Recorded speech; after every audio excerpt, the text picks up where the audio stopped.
done the full investigation. Madam Speaker, there had been questions asked about a fire that happened also at Parliament in March of 2021. And like Madam Speaker said, that some reports were given to the Portfolio Committee and to Parliament. I am busy going through those reports now to assess how far we have come with the reparation and repairs of the fire that happened in March of 2021. We all know that besides Parliament being a national key point, it is also a heritage site. So once I have compiled that report, I will present it to you, Madam Speaker, later during the day and maybe the next hour or two, because we cannot speculate that there is a link between the first fire and the second fire until we have got all our facts together. So that's all for now, Madam Speaker.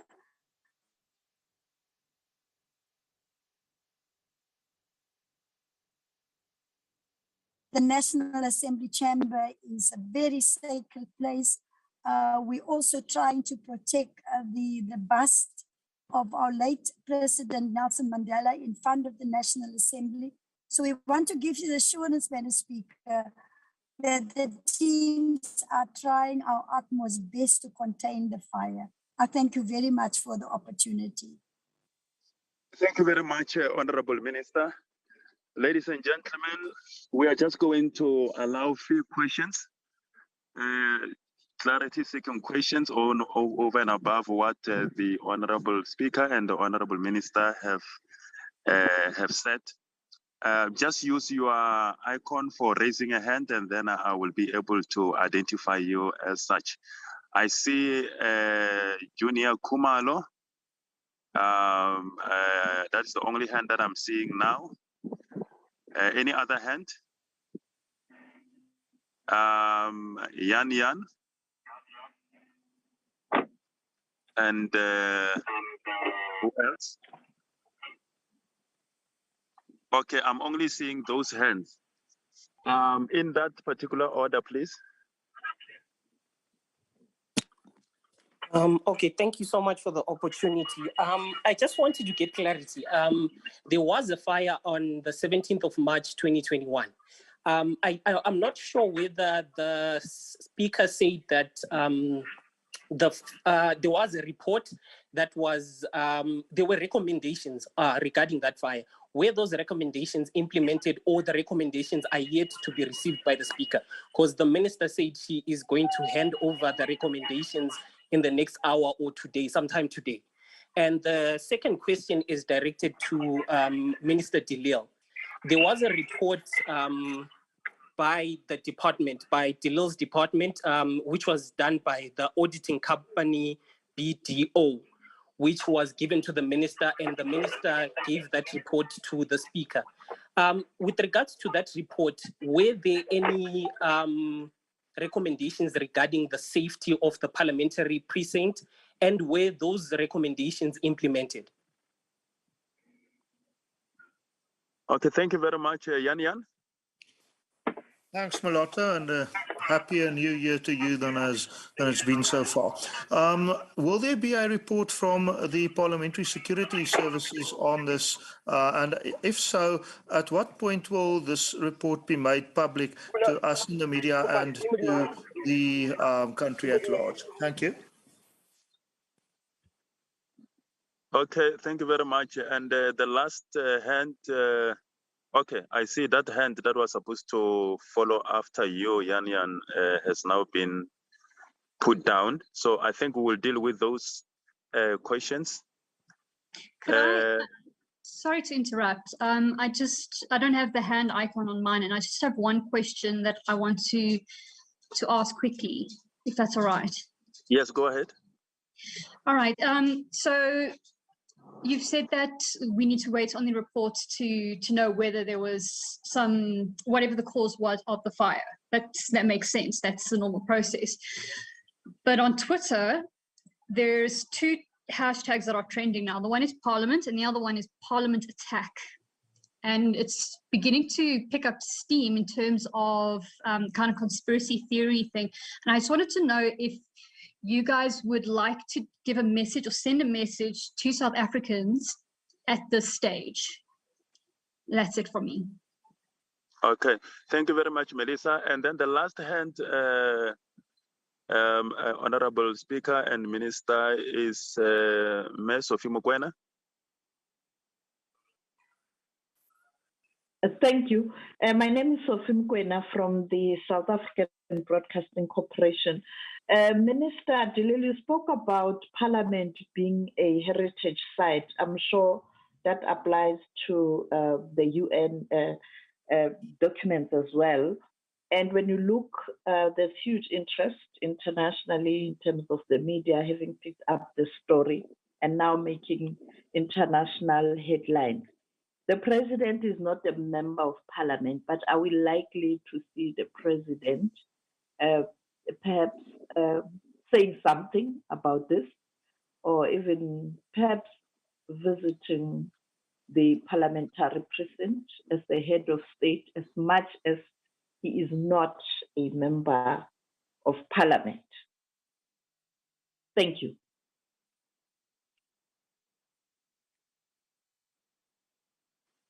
Thank you very much, Mokoen, Speaker. And Minister, Speaker, do you want to go first with regard to the list of questions posed? Okay. Okay, thank you very much, Moloto, and thank you very much to those of you who have raised questions. And I should say this, I'm particularly concerned about that issue which is trending, which we are told is trending, that Parliament is under attack. On my views on that matter would be, I think it would be a sad day for South Africa. A very sad day for anyone to even have an idea, let alone an intention, to go and attack such an institution. This is an institution where our constitution was drafted and adopted. This is an institution where the aspirations of South Africans are discussed and decided on how we adopt a program of fulfilling the desires and the aspirations of the South African people. This is an institution where the laws of the Republic of South Africa are discussed and are decided upon. This is an institution that has an oversight role over the executive. And therefore, anyone who does or even thinks and considers attacking the institution of Parliament actually attacks our democracy, attacks everything which South African people fought for. And therefore, that is why I said earlier on, Muloto, and ladies and gentlemen of the media, from where I'm sitting, I do not want to speculate about what happened in Parliament, because I cannot imagine any normal thinking South African, any patriot who would actually go all out and attack our democracy in the manner in which it is suggested, because it's not an attack on Parliament as the one arm of the state. If that is so, it would be an attack on everything which South African people have fought for, everything which our constitution stands for, everything which South African people voted for even in the last election. So I really do not want to believe that we have reached in South Africa that point where somebody would actually, that would be arson actually, that a person would actually walk into Parliament and burn down our constitution. That's actually setting the Constitution of the Republic of South Africa on fire. And if that is so, that all South Africans will have to close ranks, come together, condemn such, because all of us in South Africa, and I'm not talking about members of Parliament here who are politicians, I'm talking about South African people. I'm talking about the aspirations of South African people, not of the political parties in Parliament, not our aspiration, those of us who were part of the liberation struggle. I'm talking about aspirations of all South Africans, that whoever would have done that, if that has happened, it's something that would have to be properly investigated, condemned by all of us across the political divide, because South Africa, it is about, all of us have been talking about the importance of building the South African nation, the importance of social cohesion, the importance of unity of South African people. And we cannot, therefore, all of us, just sit there and say, well, it has happened, if it has happened.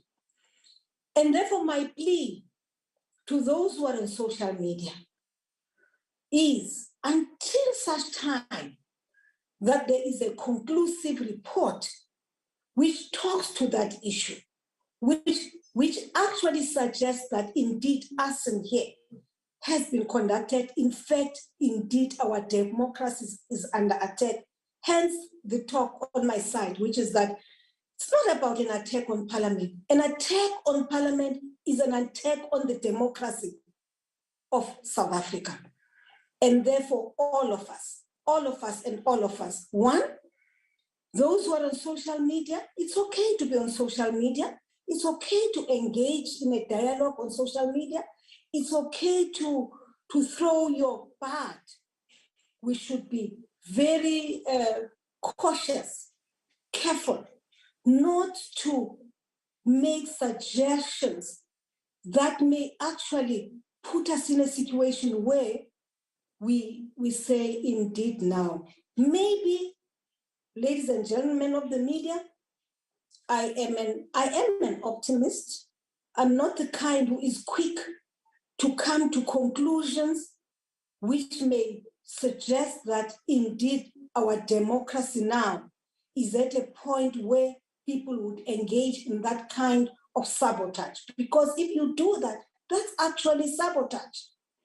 And therefore, I'm appealing to all of us. I'm appealing even to those who are on social media, that they should await, I'm sure, in the next 48 hours, the police will be able to provide us with an indication. I'm not saying with a full report, but with an indication of what their suspicions are on this matter.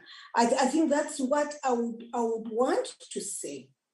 And of course, the issue of the raised by Juniour, which is the recommendations of the report, of the previous report. From what I have heard, and I'm sure Minister de Lille can talk more on this matter, it was said it was an electrical fault.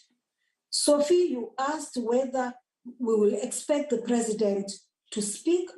Yes, the president is the head of state. He is the head of state. We have three arms of the state, namely the legislature, your executive, and the judiciary. Obviously, I should say this, that even before one could talk to Minister de Lille and the Deputy Minister of SSA, I had already sent a word to the President to say, I've received a report that Parliament is on fire and that I'm going to be in touch with the ministers who are on the ground. So he is fully informed, and I'm aware that Minister de Lille, at some point when I was talking to her, she too was on the line to the president.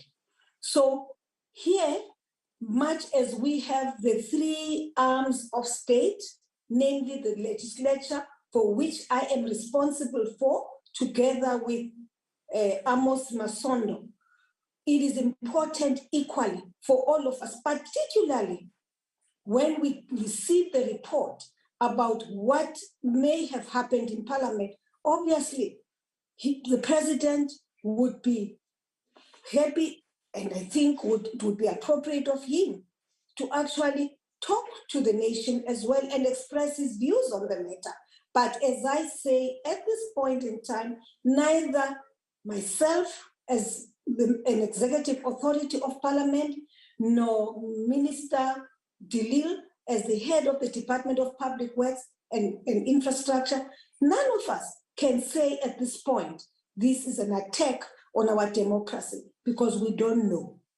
Until such time the police come forward now, after their investigations, and the forensic investigators come forward and say, this is the report, these are our views on the matter, this is what we suspect may have happened here.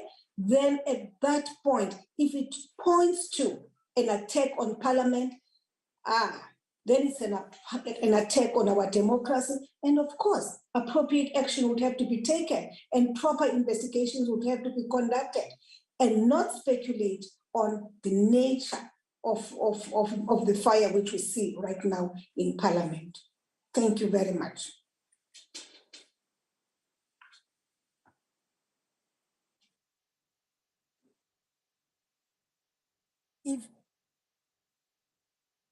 If I can come in, can you hear me, Speaker? Yes, I can hear you. I'm sure the media, Mutapo, and your team, can you hear the minister? Thank Yes, you. yes, ma'am, we can. It's Kotan. Thank you. Thank you. Thank you very much. Madam Speaker, just on the question from Juniour Khumalo, there are two issues here. He is requesting what has happened to the BDO report. Now, the BDO report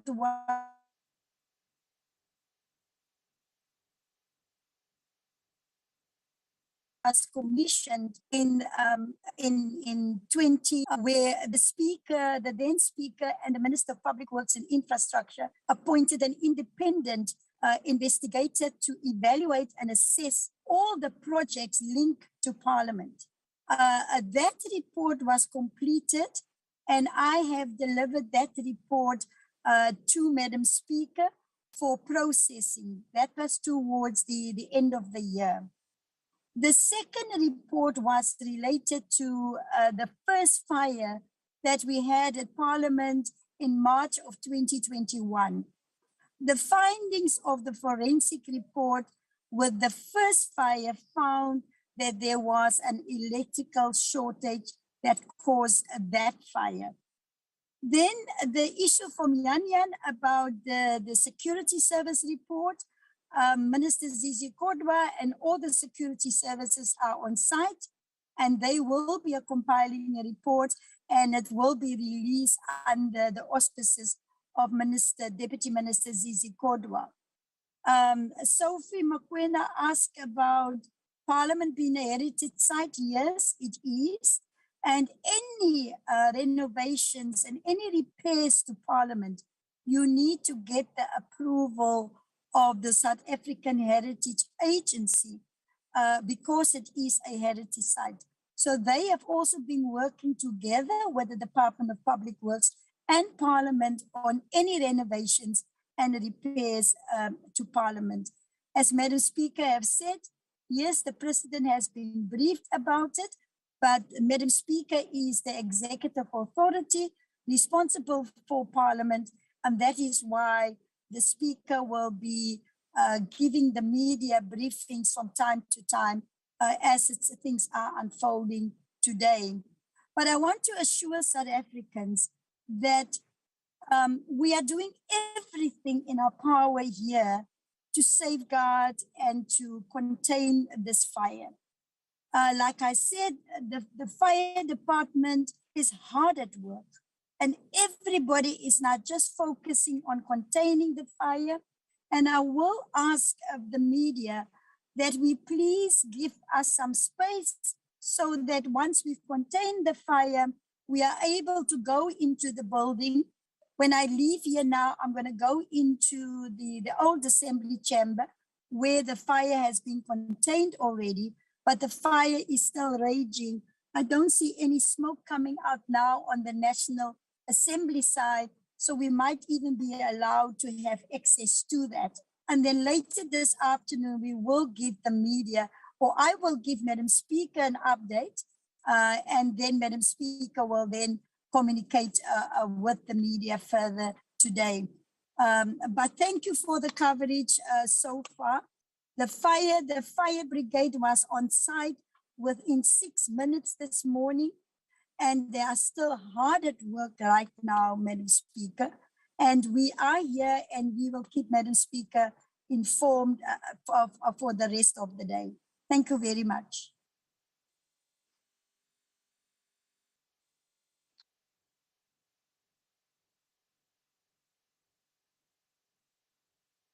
Muloto, are you still here?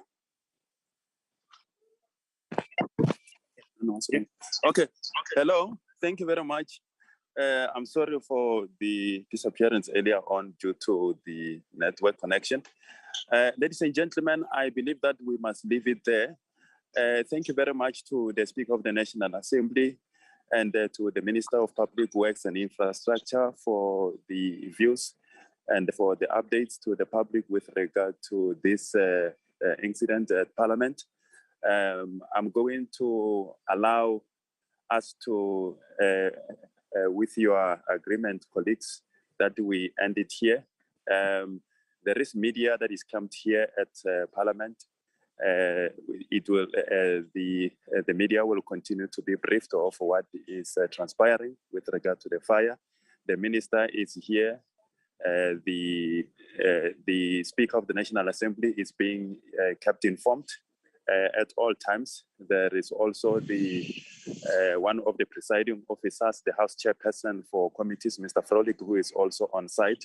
So we will continue to brief the media with regard to any update that is here, and also the media that is not here, but all over the country. Thank you very much, colleagues, for joining us. We'll continue to give you update. Thank you very much. The press briefing is adjourned. Thank you very much. Thank you. Recording Thank you. stopped. With regards to the fire in the parliamentary precinct, what we know so far is, according to the Speaker of the National Assembly, right now the National Assembly is on fire. With regards to that report, we kept on hearing about that fire that happened in March. Said a report in March identified an electrical fault as a cause of the fire, and the recommendations of the report is currently being implemented. Minister Patricia de Lille also gave us a briefing talking about the firefighters. Apparently a new team has now come on duty. Part of the ceiling has collapsed in the National Assembly, and there's no conclusive findings at this stage, even speculation as to where and how the fire started. She did say that it should take around 2 to 3 hours to get the fire under control, but they can't speculate with regards to if there's any link between the first fire and the second fire. And teams are currently working, these are live visuals by the way, currently working on scene to try and contain the fire. The speaker then came on to say that, talking about the speculation being done on social media with regards to an attack on Parliament. She says an attack on Parliament is an attack on our democracy. But remember, there's no conclusion drawn as to what's the cause of this. So she says on social media, please be cautious when engaging. The President has been briefed on the situation. This is the agenda. You're watching SABC News Channel. We're following developments in Parliament. If you just joined us, welcome. Happy New Year. Not such a good start in terms of this fire in Parliament. What we know so far is that the fire has affected both the old Assembly, this is according to a statement issued by Parliament of South Africa, the old Assembly wing and the National Assembly wing of the building of Parliament, which housed the chambers of the National Assembly and the National Council of Provinces. The fire has been contained in the old wing. Firefighters are currently trying to control the fire in the new wing, where the fire has affected the National Assembly chambers. What we also know is that the Minister of Public and Infrastructure, led by, well, the Department of Public and Infrastructure, led by the Minister Patricia de Lille, as well as the Deputy Minister of State Security, Zizi Kodwa, and the South African Police Service and security personnel of Parliament are on the parliamentary precinct assessing the situation. The Speaker will soon get further updates as well. As they get an update, we will bring that to you live as well. So far, no people have been injured. The concern that we heard from our reporters as well on the ground, Atula Joka as well as Lola Mamacha, is that the concern is the integrity of the structure as well. We've got reports of the walls cracking in certain areas. So obviously the safety of the firefighters in sharp focus as well. But we are getting a number of briefings as well. Something that was happening during the briefing of the Speaker was a briefing by the City of Cape Town's JP Smith. This is what he had to say a short while ago. So we've looked at the scene with the Chief Fire Officer, the Provincial Commissioner and others who were on scene. I can tell you now that the entire parliamentary complex is severely damaged, waterlogged and smoke damaged. So there's going to be damage extensively. The roof above the old Assembly chamber the old Assembly hall is completely gone. As per the photographs we also posted, and the offices adjacent to it in the gym are destroyed. Minister de Lille did indicate that those might be the offices of good. The second point of fire is the National Assembly chamber behind me, which you can see, which is gutted. The structural ceiling has collapsed, and the fire staff had to be momentarily withdrawn. The old chamber, I have walked around it inside with the Provincial Commissioner. It is not possible to see whether it's damaged. We hope it is not, because it is got so many historical artifacts in. But you can't gain access to it without breaking the doors down, and we don't want to do that. The doors and the windows being closed is smothering the fire and reduces the amount of damage. So it's a positive that that is the case. There are two distinct areas of fire. On the side of the old Assembly, there are now there are 6 BA sets in use, breathing apparatus and active firefighting on the second floor. There are 2 jets in use as well there. And in the case of the new Assembly, there are 2 jets and exterior firefighting, 12 fire appliances, 1 medical vehicle, and all the senior fire staff, with approximately 70 fire staff on scene, as well as disaster management and SAPS. You will have seen the crime scene investigation staff of SAPS, who are now up on the hydraulic platform to have a look, because the fire is at the moment going in 2 different sections, with the section in the middle not ablaze. So they will have to determine how the fire spread from the one blaze to the second blaze, because there's 2 very distinct areas where the fire is currently burning. There are no injuries, and the fire staff have already rotated. As we said this morning, the electricity at the complex did not trip when the fire started. That created a very dangerous situation, and the entire block's electricity had to be disconnected. And also the smoke detection equipment took quite a while to activate, and so the fire was active for a while with the fire staff on scene before that system activated, and we've reported that to the parliamentary staff. We're blessed that there are no injuries and no fatalities from the fire, and we will continue to give you updates via the fire spokesperson Jermaine Carlster as the day continues. The fire is currently not deemed to be under control, so there is active firefighting still on the scene. Mr. Smith also gave us an explanation with regards to black smoke coming out of the section in the parliamentary precinct that is still on fire. Well, it's difficult at the time because there's smoke coming from everywhere. Sure, So no I don't problem. think anybody should be blamed for making any assessment about where the fire was, because there's so much smoke and it's coming through air ducts and through passages and stuff. So you see it coming out of buildings. It's not clearly. So only in the beginning of the briefing, this did not appear to be a light. It seemed to just be smoke through the roof. But as you can see, eventually it did burn. And that's what the crime scene investigators from SABC and our fire safety staff will have to determine as to what caused the fire to propagate from that side to here. Is it an electrical fire? Is it through the air conditioning system? Or is it a second point of ignition? All right, that was the City of Cape Town's JP Smith. I want to bring in Lulama Macha. She's on scene for us at the parliamentary precinct. She joins us now live. Lulama, talk to us about what you're witnessing currently. Earlier on, we heard from the Minister, Patricia de Lille, saying that it should take around 2 or 3 hours to get this fire under control. For what you're seeing, any indication of this time frame being reduced?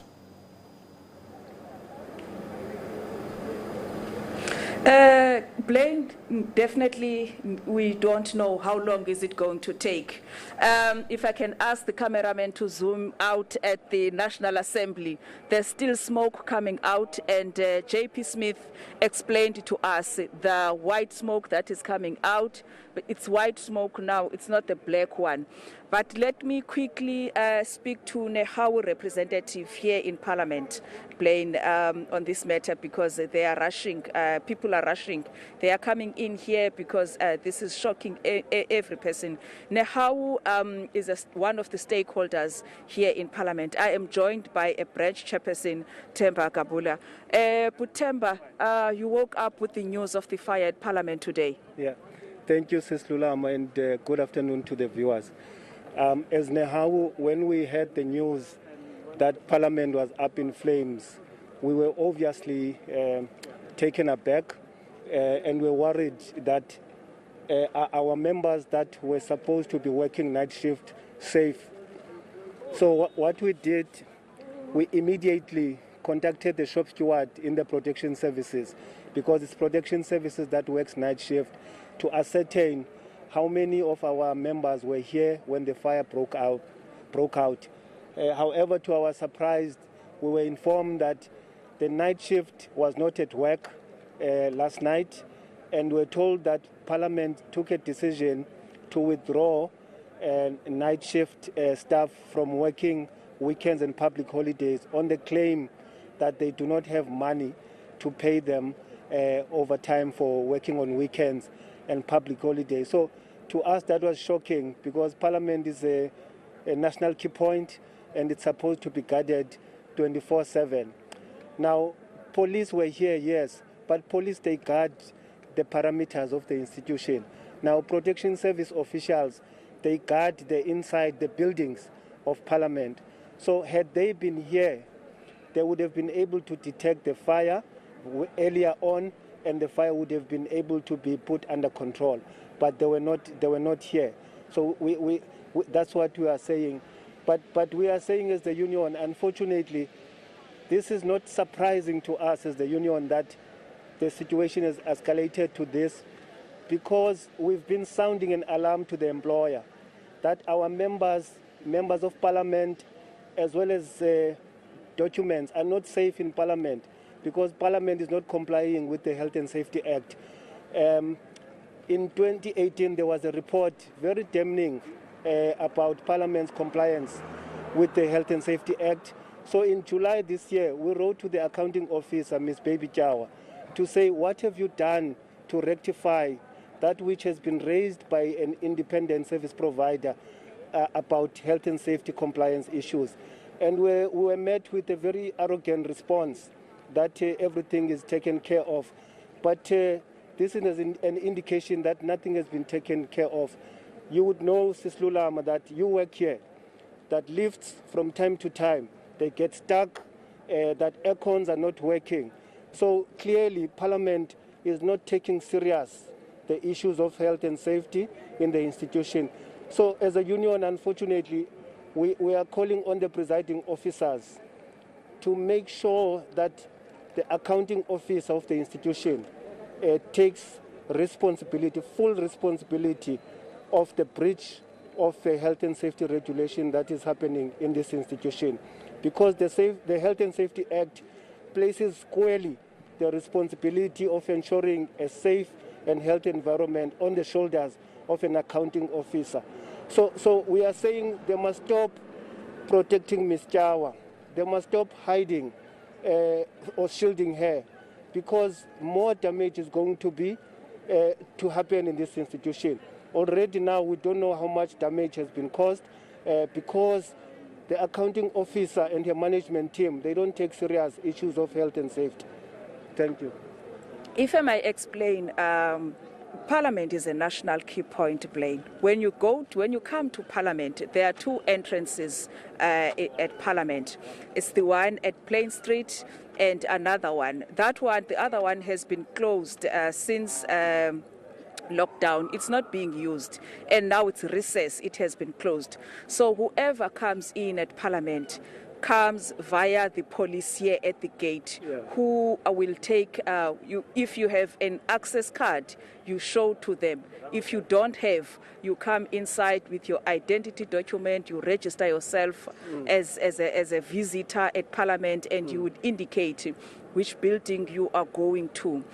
There are 3 buildings that I can identify at Parliament. For instance, the National Assembly, the National Council of Provinces, the Old Assembly, Marx Building. The police are only at the entrance, for instance, at Marx Building, and at night they leave.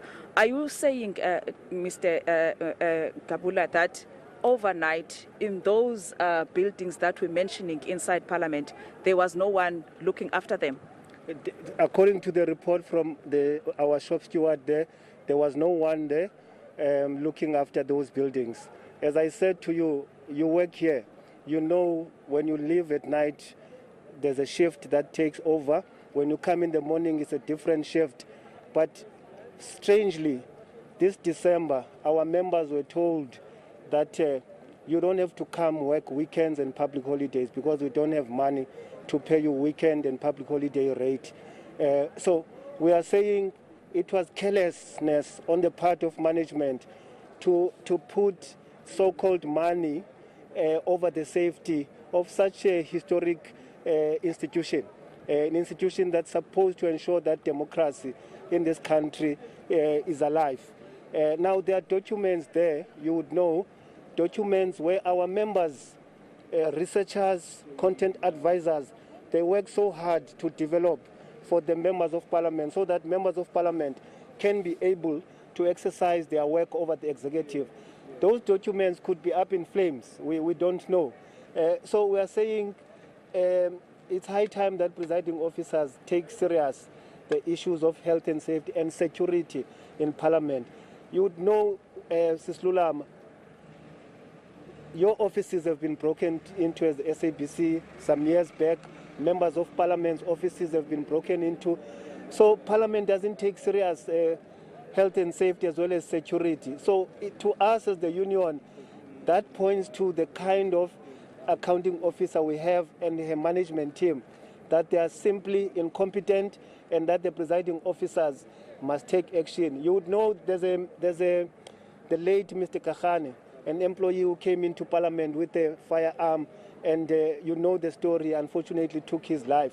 So we thought we would learn from that as a union. We thought the institution would learn from that and up its game, but it hasn't. You heard from Mr. Smith now that he suspects that the fire started, but the smoke detectors, they took long to pick up the fire.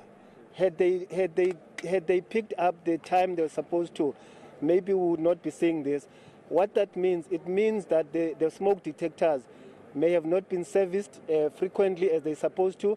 So all that it points to a violation of Occupational Health and Safety Act, and which we are saying as the union, the Speaker must take to task the accounting officer for all of this mess that we see here. As Nehawu, were you consulted when your members were told not to work on public holidays and on weekends due to budgetary constraints? Were you consulted? No, not at all. We were not consulted. We were, as I said to you, when we found this out this morning, we contacted the shop steward to say, hey, Comrade Tumi, what is the situation? How many of our members are in the precinct? Are they safe? What's happening? That's when we were told that no, Parliament had taken such a unilateral decision to say there must be no night shift over December, weekends and public holidays because of the budgetary constraints. So we are not convinced that Parliament could not afford to pay workers for working overtime as well as on public holidays. So we are not convinced as the union.